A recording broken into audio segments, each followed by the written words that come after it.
Telangana Ayush house surgeons and post graduate joint action committee నిర్వహిస్తున్నటువంటి ఈ ధర్నా కార్యక్రమంలో పాలు పంచుకున్న విద్యార్థులందరికీ, ఇక్కడికి విచ్చేసినటువంటి ముఖ్యులందరికీ ఉద్యమాభివందనాలు తెలియజేసుకుంటూ,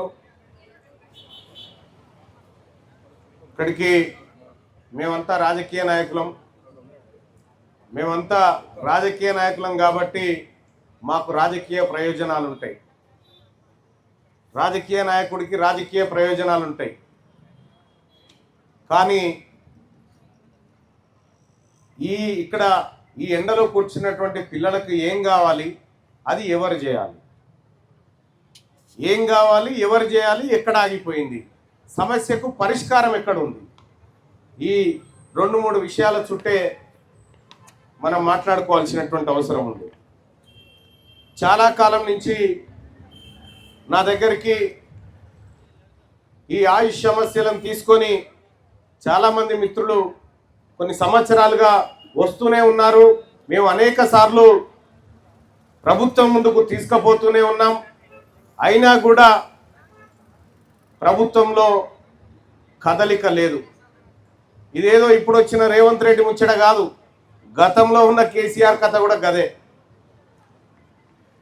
ఇవాళ ఇది రాజకీయ పార్టీలకు విద్యార్థులకు మధ్య ఉన్న సమస్య కాదు, ప్రభుత్వానికి విద్యార్థులకు మధ్య ఉన్నటువంటి సమస్య. ఈ సమస్యను ఆ రకంగా చూడాల్సినటువంటి అవసరం ఉంది. మనం ఆయుష్ డాక్టర్ల మీద కూడా వేధింపులకు గురి చేస్తే ఇదే తీన్మార్ మల్లన్న ఆ రోజు ఎంటర్ అయి వాళ్ళ పక్షాన నిలబడి పోరాడిన సంగతి చాలా మంది డాక్టర్లకు ఇక్కడ తెలుసు. ఇక్కడ భారతదేశంలోనే ఎక్కడ కూడా లేనంత తక్కువ స్టైఫండ్ను పొందుతుంది, ఇస్తుంది కేవలం తెలంగాణ రాష్ట్ర ప్రభుత్వం. మీరొక్కసారి కొన్ని సంవత్సరాలు వెనక్కి పోయి చూస్తే చాలా కాలం నుంచి స్టైఫండ్ పెంపు కోసం పోరాటం జరుగుతూ ఉంటే అప్పట్లో ఉన్నటువంటి ప్రభుత్వం ₹1,00,000 ఉన్న ఎమ్మెల్యే జీతాన్ని 2,75,000 చేసింది. కానీ ఆయుష్ బిడ్డలకు స్టైఫండ్ మాత్రం పెంచలేదు.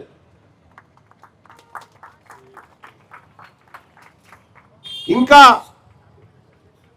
ఇదే విషయం మీద కోర్టులో విచారణలు జరిగినాయి. కోర్టుకు పోయినారు. పక్క రాష్ట్రంలో తెలంగాణ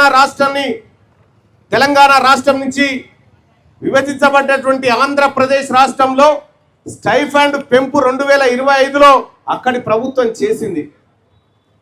ఆ విధంగా పెంపు కావాలని చెప్పి ఇక్కడి విద్యార్థులు చాలా కాలం నుంచి పోరాడుతున్నారు. కానీ ఈ ప్రభుత్వం పెంపుకు పూనుకోలేదు. విషయం ఏంటంటే భారతదేశంలోనే అతి తక్కువ స్టైఫండ్ తీసుకుంటున్న ఆయుష్ విద్యార్థులు తెలంగాణలో ఉంటే భారతదేశంలోనే అతి ఎక్కువ జీతం తీసుకుంటున్న ఎమ్మెల్యేలు, ఎమ్మెల్సీలు తెలంగాణలో ఉన్నారు. కోర్టులో ప్రభుత్వం వాదిస్తుంది, సిగ్గు లేకుండా వీళ్ళకు వర్క్ లోడ్ తక్కువ ఉంది కాబట్టి మేము తక్కువ స్టైఫండ్ ఇస్తున్నాం అనేటువంటి మాట చెప్తా ఉంది. వర్క్ లోడ్ తక్కువ ఉంటే వాళ్ళకు జీవితం తక్కువ ఉందా, ఆయుష్ తక్కువ ఉందా, ఇల్లు కిరాయిలు తక్కువ ఉన్నాయా, లేకపోతే వాళ్ళకు బతకడానికి సౌకర్యాలకు ఏమైనా ఖర్చులు తక్కువ అవుతా ఉన్నాయా? ఏం కావట్లేదా? మిగతా వాళ్ళలాగానే వాళ్ళ బతుకులు కూడా ఉంటాయి కదా.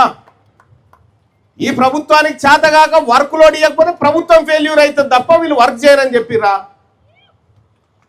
లేదు కదా. అందుకోసం అని చెప్పి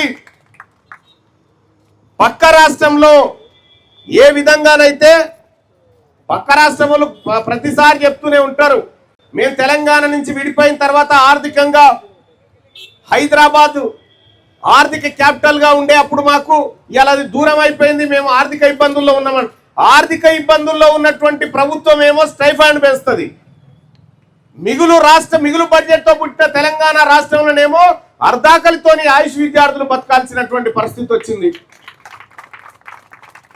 ఇది ఆయనో ఈయనో ఏ పార్టీ అయినా ఉండని, కానీ సమస్య ప్రభుత్వం. Government is a continuous process.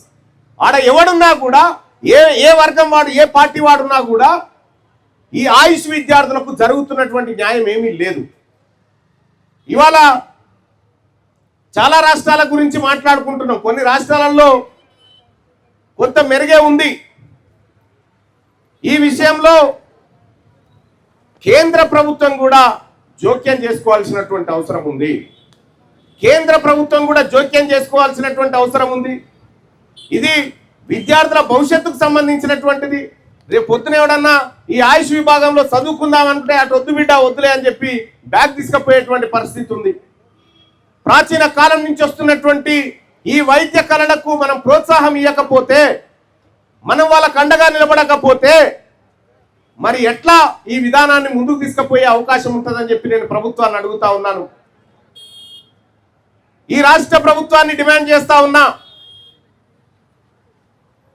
మనము ఏ విధంగానైతే దుబారా ఖర్చులు చేస్తా ఉన్నామో, ఏ విధంగానైతే మనం తెలంగాణ రాష్ట్రంలో అక్కరకు రాని ఖర్చులు పెట్టుకుంటూ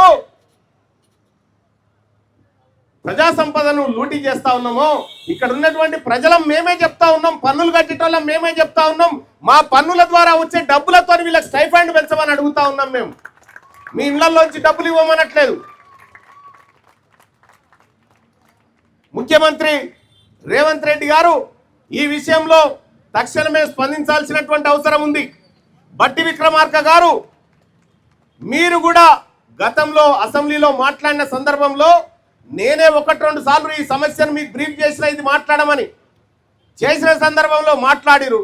మీరు అధికారంలోకి వచ్చిన తర్వాత దీన్ని పక్కన పడేసిరు. ఇది ఎంతవరకు ధర్మం అని చెప్పి నేను అడుగుతా ఉన్నాం. అందుకోసమే తెలంగాణ రాష్ట్రంలో ఆయుష్ విద్యార్థులకు లేదంటే ఈ ఆయుష్ కళలకు ఆయుష్ పోయాలంటే స్టైఫండ్ పెంచాల్సినటువంటి అవసరం ఉందనేటువంటి విషయాన్ని గుర్తు చేస్తూ రాబోయేటువంటి శాసన మండలి శాసన సభ సమావేశాల్లో ఈ అంశాన్ని ఖచ్చితంగా ప్రస్తావించి దీనిపైన సోదరుడు అంజిరెడ్డి కూడా ఇప్పుడే వచ్చినాడు, ఆయనకు కూడా కొంత బాధ్యత ఎత్తురి. భారతీయ జనతా పార్టీ నాయకుడు మా కొలీగు మొన్ననే వచ్చిండు, ఆయనకు కూడా కొంత బాధ్యత ఎత్తి ఆయుష్ అయిపోయేదాకా, ఆయుష్ వాళ్ళ సమస్య తీరేదాకా అసెంబ్లీ సమావేశాల్లో పట్టు విడవద్దని చెప్పి ఈయనను కూడా నాకు తోడుకు రమ్మని చెప్పి చెప్తా ఉన్నా. సప్పట్లు కొట్టి తోడుకు రమ్మని చెప్పుది.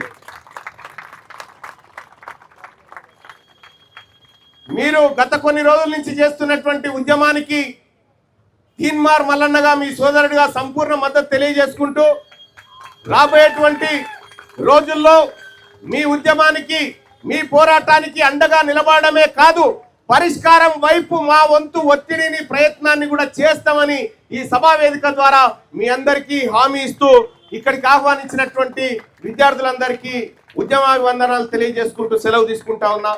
జై ఆయుష్, జై తెలంగాణ.